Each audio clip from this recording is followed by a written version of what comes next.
মীনা কুমারী। মীনা কুমারীর নাম উচ্চারণ করলেই চোখের সামনে ভেসে ওঠে এক গভীর বিষণ্ণতা, নিঃসঙ্গতা আর অসমাপ্ত ভালোবাসার ছবি। তিনি শুধু একজন অভিনেত্রী নন, তিনি ছিলেন এক জীবন্ত ট্র্যাজেডি। তার জীবন আর পর্দার চরিত্র যেন একে অন্যের প্রতিচ্ছবি। এই কারণেই বলিউড তাকে ডেকেছে ট্র্যাজেডি কুইন বলে। মীনা কুমারীর জন্ম, আসল নাম মেহজাবিন বানু, এক দরিদ্র শিল্পী পরিবারে। ছোটবেলায় বাবার আর্থিক সংকট তাকে ঠেলে দেয় অভিনয়ের জগতে। শিশু বয়সেই তাকে ক্যামেরার সামনে দাঁড়াতে হয়।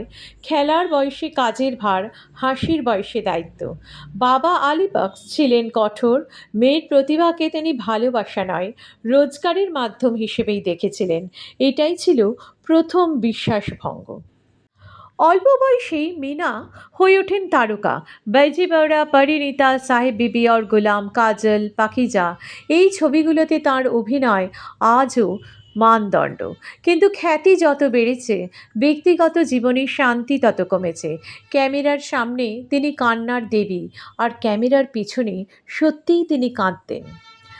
পরিচালক কামাল আমরাহির সঙ্গে তার প্রেম ও বিবাহ ছিল রূপকথার মতো শুরু, কিন্তু শেষটা ছিল নির্মম। পরিচালক কামাল মিনার থেকে 15 বছরের বড় ছিলেন। সৃষ্টিশীল অহং, সন্দেহ, দখলদারি সব মিলিয়ে তাদের দাম্পত্য ভেঙে পড়ে। যিনি তার শিল্পী সত্তাকে গড়ে তুলেছিলেন, তিনি ধীরে ধীরে হয়ে ওঠেন দূরের মানুষ। ভালোবাসার জায়গায় জমে ওঠে অবিশ্বাস এবং সন্দেহ। এই বিচ্ছেদই ছিল তার জীবনের সবচেয়ে বড় মানসিক আঘাত। শিল্প জগৎ ভালোবাসত তিনি যখন কাঁদতেন সেটা দেখতে, কারণ তার কান্না বিক্রি হতো। কিন্তু মানুষ হিসেবে তার বেদনা বোঝার লোক কম ছিল। কাজের প্রতিশ্রুতি ভেঙে দেওয়া, পারিশ্রমিক নিয়ে টানাপোড়েন, সম্মানের অভাব, সব মিলিয়ে তিনি বারবার প্রতারিত হয়েছিলেন। যারা তার প্রতিভা থেকে লাভবান হয়েছিলেন, কঠিন সময় তার পাশে তারা কেউ এসে দাঁড়াননি। ভেঙে যাওয়া সম্পর্ক আর অবহেলা তাকে ঠেলে দেয় মদের দিকে। ধীরে ধীরে তার শরীর ভেঙে পড়ে, লিভারের গুরুতর অসুখে আক্রান্ত হন। শারীরিক যন্ত্রণা আর মানসিক নিঃসঙ্গতা একসঙ্গে তাকে গ্রাস করে। কবিতা লেখায় তিনি আশ্রয় খুঁজতেন। সেই কবিতাগুলোতেও ফুটে ওঠে গভীর একাকিত্ব আর না বলা কান্না। দীর্ঘ বছর ধরে তৈরি হওয়া পাকিজা মুক্তি পায় তার মৃত্যুর 3 সপ্তাহ আগে। ছবির অসামান্য সাফল্য তিনি প্রায় দেখে যেতে পাননি, কারণ ভাগ্যের নির্মম পরিহাস। যে ছবি তাকে অমর করে, সেই ছবি তিনি দেখে যেতে পারলেন না, কারণ সেই ছবি চলতে চলতেই, অর্থাৎ চলাকালীন, মীনা কুমারী পরলোক গমন করেছিলেন। মীনা কুমারীকে ট্র্যাজেডি কুইন বলা হয় কেন? তার বাবা আলী বক্স শুধু শৈশবেই নয়, বড় হয়েও তার জীবনে এক বিষাক্ত ছায়া হয়েছিলেন। উপার্জনের টাকা নিয়ন্ত্রণ করতেন, সিদ্ধান্তে হস্তক্ষেপ করতেন, এমনকি ব্যক্তিগত সম্পর্কেও নাক গলাতেন। সব কিছুতে তিনি মেয়েকে ব্যবহার করেছেন। অনেক সময় শুটিং সেটে অপমানও করেছেন। কাজ না পেলে মানসিক নির্যাতন, এই সবই মিনার আত্মবিশ্বাস ভেঙে দেয়। যার কাছে সুরক্ষা পাওয়ার কথা, তিনি ছিলেন মিনার প্রথম শত্রু।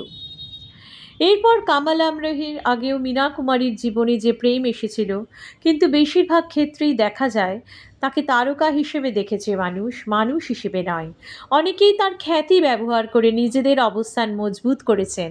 আবেগের মুহূর্তে পাশে থাকলেও সংকটে তাকে একা ফেলে গেছেন। ভালোবাসার নামে তিনি বারবার ব্যবহৃত হয়েছেন। এটাও এক ধরনের প্রতারণা। বিবাহের পর মীনা কুমারী কার্যত বন্দী হয়ে পড়েন। কোন ছবিতে কাজ করবেন সেটা তিনি ঠিক করতে পারতেন না। কার সঙ্গে দেখা করবেন তাতেও নিয়ন্ত্রণ, এমনকি তার চিঠিপত্রও পড়া হতো। একজন স্বাধীন চেতা শিল্পীর জন্য এটি ছিল শ্বাসরুদ্ধকর। যিনি তাকে শিল্পী হিসেবে গড়েছিলেন, তিনিই তার কণ্ঠ রোধ করেছিলেন।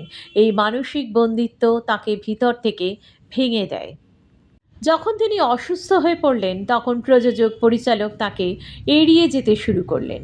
জীবনের শেষ দিকে কার্যত তিনি একা ছিলেন, বন্ধু কম, পরিবার দূরে, ইন্ডাস্ট্রি মুখ ফিরিয়ে নিয়েছে।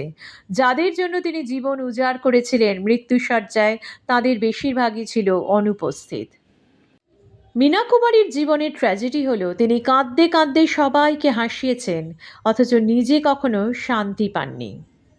পরিবার নিয়েছে তার শৈশব, প্রেম নিয়েছে তার নিঃশ্বাস, স্বামী নিয়েছে তার স্বাধীনতা, ইন্ডাস্ট্রি নিয়েছে তার আত্মা। শেষে দেওয়ার মতো তার কিছুই ছিল না। এই কারণেই তিনি বিশ্বাসভঙ্গের ইতিহাসে লেখা এক অমর নাম, মীনা কুমারী।